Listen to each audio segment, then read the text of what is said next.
Okay, task 3 of the Manage Risk assignment. So for question 1, you need to create an action plan as part of the risk management process. Now what's great about this is you basically can copy it straight from your table you did up in question 3 of task 2. So you might see here that it's got what you're going to do, who's responsible, time frame, date of review, which is all in the same order as up here. So you can literally just copy down, so it's those 4 columns there. I mean, yours will be all nice and completed. Lovely.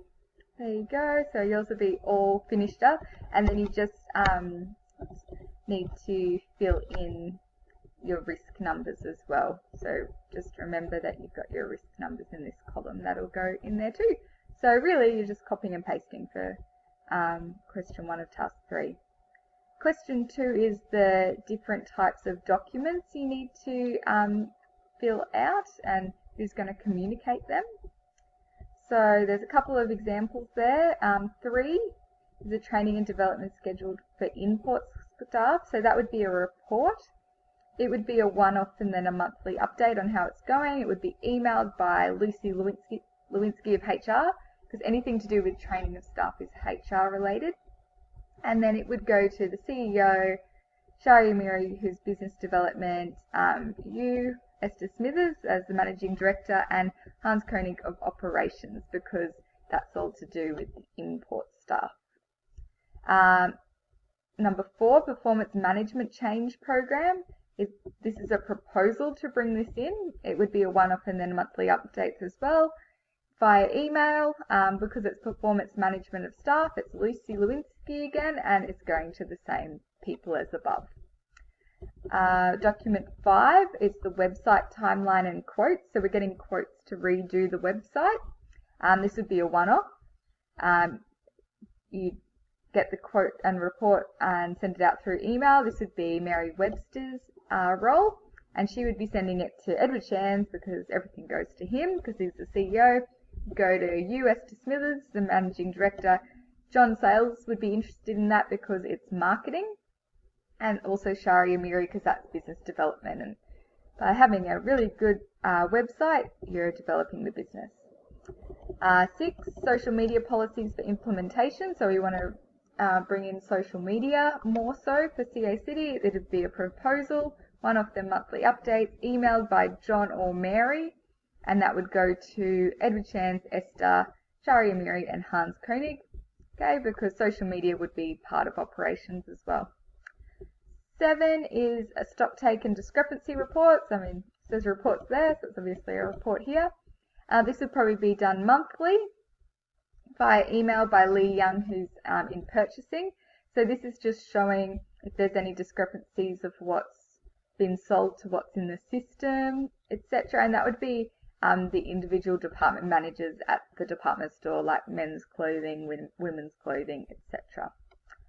8, monitoring and evaluation plan for risk management. So this would be a proposal, one of them monthly. It would be emailed and have meetings. So this is all to do with you, Esther Smithers. That's what you've been putting in place, this management plan. And you've organised that meeting already in task 2. And maybe Hans Koenig of operations would be involved too, because the risk is always going to affect operations of the company. And that would go to pretty much everyone, because everyone has something to do with risk. Okay, last 2 questions. So question 3, explain the importance of maintaining and storing the risk management documentation and the accessibility of the documents. Where should they be stored? So if you go to your ebook, I think it is 4.4 in your ebook. So it says that you should have it stored in a place that's free of all these things so that it's kept good. But it also says that many businesses store their documents in electronic form now. Paper-based is still applicable in some cases, like for easy accessibility, to have like a folder there with all the risk documents in it. but you definitely want to back up on the computer as well. So if it did go missing, you could easily print one. And then this says why electronic storage is beneficial. So you can put those things into question 3 of task 3. Okay, and then question 4 is all about monitoring and evaluating and how you're going to do that. Now that we've done the entire risk process, and how we're going to keep the risk assessment and the action plan up to date. So this is all answered in 4.5 and 4.6 of the ebook. So 4.5 is the monitoring. So any risk management plan will need to be monitored regularly, because these things can happen, and that means that the risk management plan needs to be updated. So we need to assess the effectiveness of the risk management plan, and that can be done by making sure we're living up to the benchmarks that we've set, or the key performance indicators that the company has set, and also that it's aligned with any legislative requirements. 4.6 is the evaluation.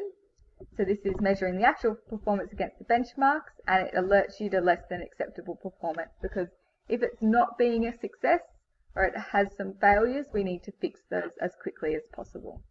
So evaluation assesses these things here: what actions have been successful, whether the costs outweigh the benefits, or the benefits outweigh the costs. Definitely the benefits should outweigh the costs.